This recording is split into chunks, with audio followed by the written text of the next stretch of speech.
আসসালামু আলাইকুম, সবাই কেমন আছেন? আশা করি সবাই অনেক ভালো আছেন। আল্লাহর রহমতে আমরা অনেক ভালো আছি। তো নতুন একটি ভিডিও নিয়ে চলে আসলাম আমার চ্যানেলে। সবাইকে সুস্বাগতম, শুভ সকাল। তো এই যে সকাল সকাল কিন্তু অনেক রোদ উঠে গেছে, দেখতেই পারতেছেন। আর ছেলে মেয়েকে তো মাদ্রাসায় পাঠাই দিছি আমার জায়ের সাথে। তো আমি যাইনি আজকে, বাড়িতে কিছু কাজকর্ম ছিল। আর হইতেছে আমি যেহেতু মুরগি পালি, তো গতকাল হইতেছে একটা মোরগ খোয়ারে যাই নাই, পাইতেছিলাম না। তো সন্ধ্যার পর হইতেছে এখানে আরো কয়েকবারই মুরগি টুরগি পালে আর কি, তাদের বাড়ি মানে খুঁজে আসছি। দেখছি যে তাদের খোয়ারে যায় নাই। তো রাত্রে একটা চিন্তায় ছিলাম যে এত বড় মোরগ কোথায় গেল। আর মাদ্রাসায় গেল কিন্তু এখন আর কি দেখতে পারতাম না, মাদ্রাসায় থাকতাম আর একটা চিন্তা থাকতো। তো বাড়িতে ছিলাম, কাজকর্ম ছিল, আবার এই মোরগটার চিন্তায় আর কি আসছিলাম যে দেখবো মোরগটা মানে মানে কোনো কিছুতে নিয়ে গেছে কিনা। আমাদের এখানে তো দিন দুপুরে শিয়াল হাঁটাচলা করে এরকম। তো এই কারণে হইতেছে আমি যাইনি স্কুলে। তারপর তো এই যে মোরগটা খুঁজে পাইছি আর কি। তো রাত্রেবেলা অনেকটা চিন্তায় ছিলাম, এত বড় মোরগটা কোথায় গেল, কোনো কিছুতে মানে নিয়ে গেল নাকি। তো যাই হোক, চিন্তা দূর হয়েছে, মোরগটা খুঁজে পাইছিলাম। তো দেখতে থাকুন পুরো ভিডিওটি। আর আজকে হইতেছে তৃতীয় রোজা। এই যে ছাদে চলে আইছি, এখন বাজে হইতেছে যে 9টা প্রায় বাজে গেছে গা। আর ছেলে মেয়েকে যে স্কুলে পাঠালাম। তো এখন তো রোজার মাস, এখন তাড়াতাড়ি ছুটি দিয়ে দেয়। তারপর আমার বাড়িতে কিছু কাজ আছিল, এই কারণে হইতেছে আমি যাইতে পারলাম না। তো এখন হইতেছে আমি এই যে গাছগাছালিতে পানি দিব। তো কয়েকদিন ধরে পানি দেওয়া হয় না, একদম হয়ে গেছে গা।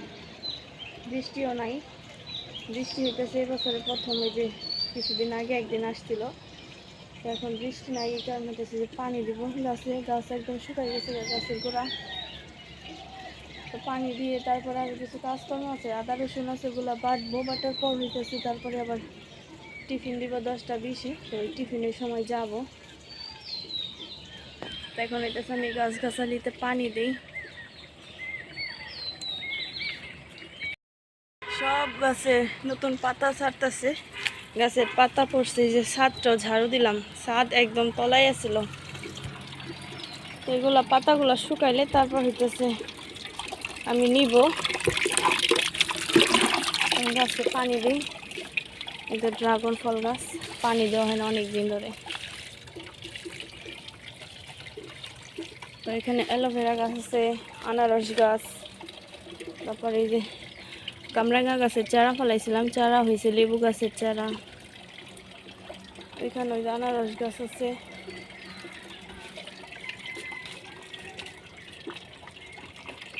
যে ড্রাগন ফল গাছ, বেলি ফুল গাছ, লেবু গাছের চারা। আর এটা হইতেছে লটকন গাছের চারা। তো এগুলো লাগাবো আর কি কিছুদিন পর। আর এই পুদিনা পাতা গাছ।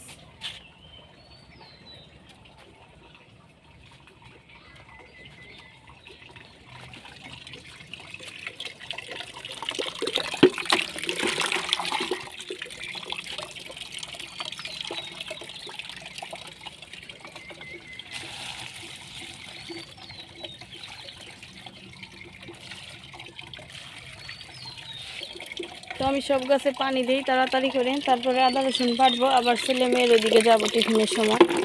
সময় কোথায় যে চলে যায়, কাজ করলে পর দেখাও যায় না।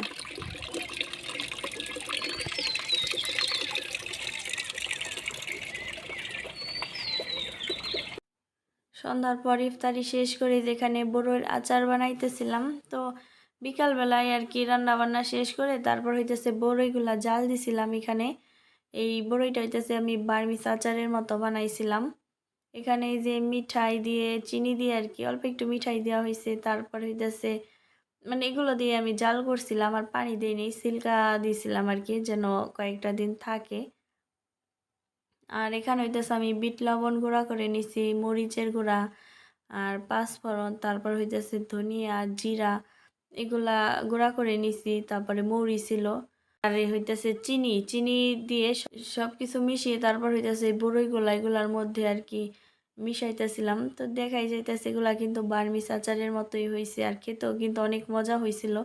তো এই আচারটা হইতেছে বিট লবণ তো লাগবেই, আরও এমনি যে মশলা লাগবে, এগুলা সব গুঁড়া করে তারপরে যে আচারের গায়ে এভাবে মাখাইতে হইব। তো আমি কিন্তু আগে এই আচারটা আমি হইতেছে মানে চিনি তারপরে সিল্কা দিছিলাম, এগুলো দিয়ে সিদ্ধ করে নিছি। এই যে দেখতেই পারতেছেন আচারের গায়ে কিন্তু মশলাটা লেগে গেছে। আর খাইতেও কিন্তু অনেক মজা, একদম বার্মিস আচারের মতো। আর হইতেছে এই আচারটা অনেক দিন থাকবো ঘরে। তো আজকের ভিডিওটি এখানেই শেষ করি। আর আমার ভিডিওটি যদি ভালো লেগে থাকে অবশ্যই সাবস্ক্রাইব করে আমার পাশে থাকবেন। তো সবাই ভালো থাকবেন, সুস্থ থাকবেন। ধন্যবাদ সবাইকে।